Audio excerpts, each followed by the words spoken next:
leadership role and really asking questions and seeking help. Yeah, and that's not always easy for high performers, right? So I think that that's been a real key learning point. Yeah.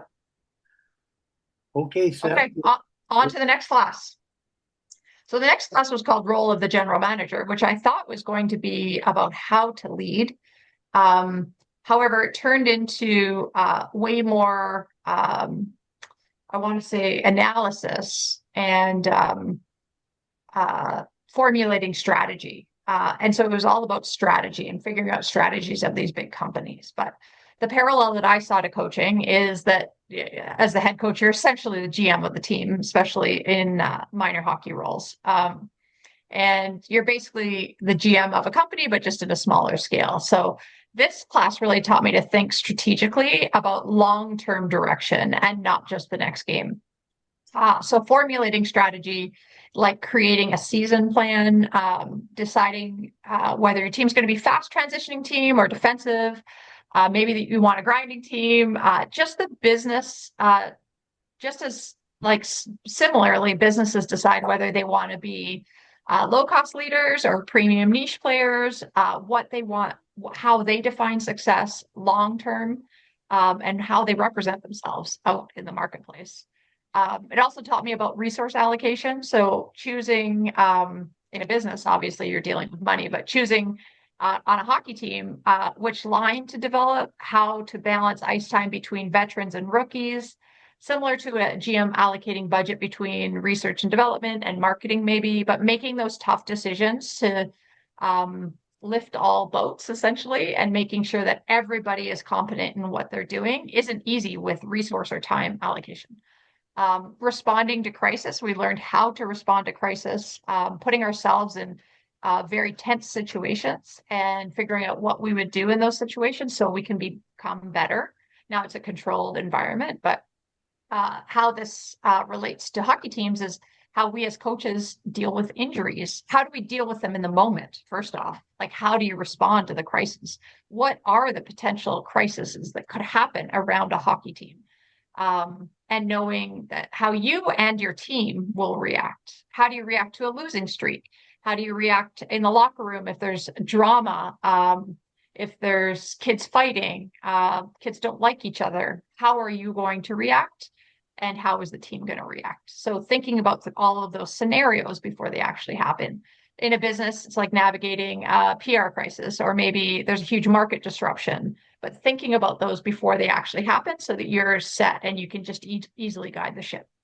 Competitive positioning. So scouting other teams and adapting your systems and analyzing competitors and adjusting company strategy is very similar in that you want to always know what other teams are doing so that you can best position your team to be ready to play against that team. Or holistically to be able to be so good that they just are going to outperform other teams. But the takeaway for coaches is to think beyond the tactics of the X's and O's and consider how every decision, like line combos, systems, practice time, all of that shapes the identity of your team, also the future success of your team as well. So I'm going to open it up now to questions. I'll stop sharing or not questions, but thoughts and comments on that. And you guys can go ahead. So maybe we'll do, Peter, I know you have to leave right away. So if you want any thoughts or on that, and then we'll go to Tom and Wally. I just, I mean, I've always felt, I guess, it's like the term preaching to the choir, right? Because we all know how this relates from the athletic piece to the real business world, right? With employees, which are your team, and all the, like you said, the situations of maybe someone not getting along with someone necessarily at work because they don't have the same philosophies, be it politics, religion, whatever it may be, but finding a way to get to the same goal and the same end result. It's the same as in sports. But I think we have that. I think we're lucky to have been involved in athletics Mhm. because when you're working with people who have never been athletic oriented, it's a very, some of these are really tough concepts. And I think it's just because we take it for granted because it's ingrained in who we are, not expecting other people to think the way you think. I think that's one of the biggest mistakes people make is expecting someone to think the way that you do simply because you're the one who has the idea in your head, right? So you need to find ways, like you're saying, like everything you're talking about doing, explaining it in an efficient, real way so that they're on the same page as you, just like I might not understand certain things that they understand based on their backgrounds. So I think Mhm. it's great. The correlation between the two is just excellent. I think it's wonderful. Well, thanks, Peter. And that's really well said. Yeah, that's good. Tom, what are your thoughts?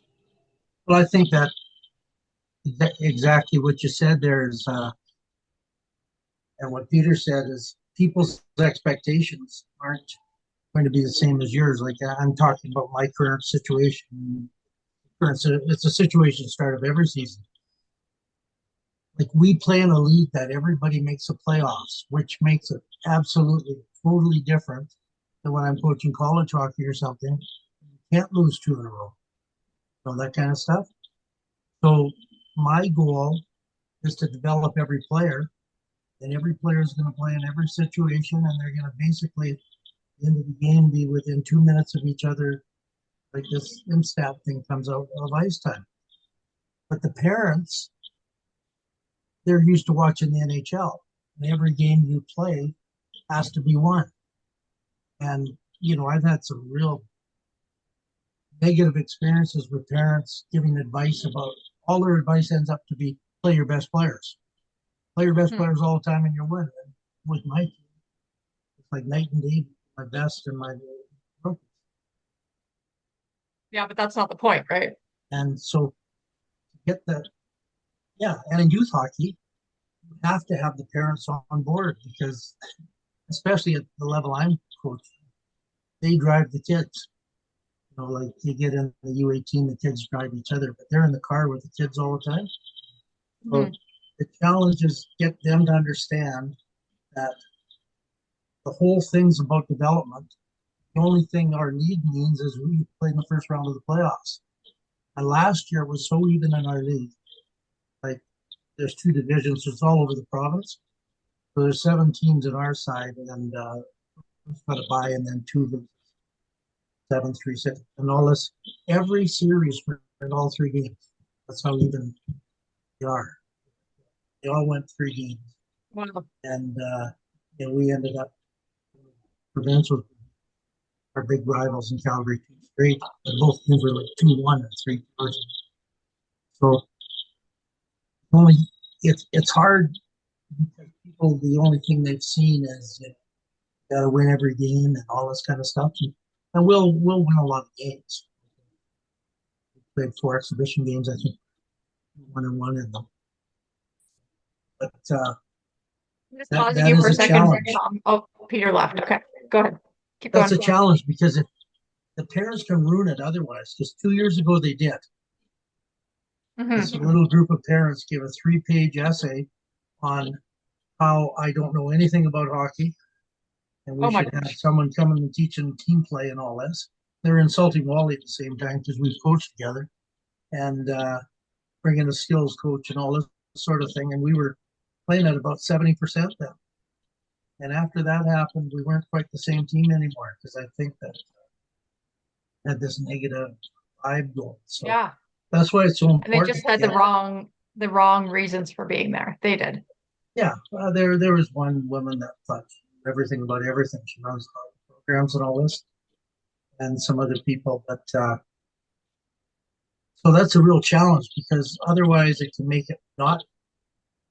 It can ruin your season and make it not fun being there, or you or the Hmm. kid.